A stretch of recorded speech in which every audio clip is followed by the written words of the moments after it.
The nickname was the Prostitutes Church. Now this had nothing to do with prostitutes queuing up on a Sunday morning to go and pray.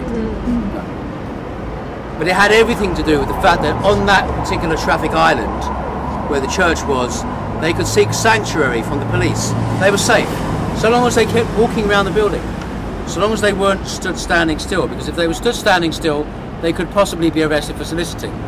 Because the question would be, why are you standing there, what are you waiting for? Walking around the church, they could just be saying they were going for a stroll.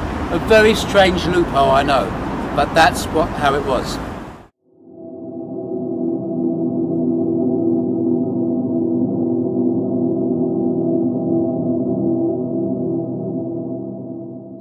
It's been put there since as a mark of respect to her, because her body was found here. Good night, he says, be careful on those streets. Catherine Ellis says, don't worry about me, I'll be fine.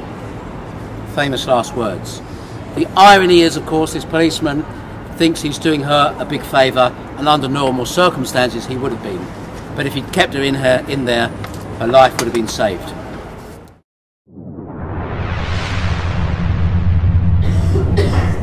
If given the technology we had today, it probably wouldn't have been as difficult to solve, but in a time it was actually one of the most perfect crimes since never been found. P.S.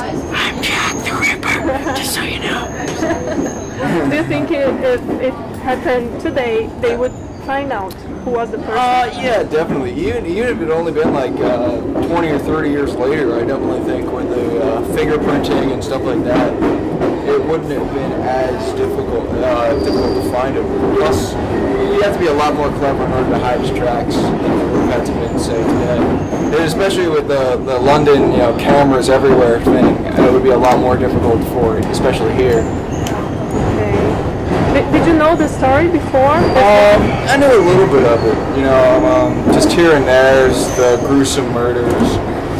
But, this really kind of told me like where the locations were, what the names of the people were, and some of the more specifics behind it.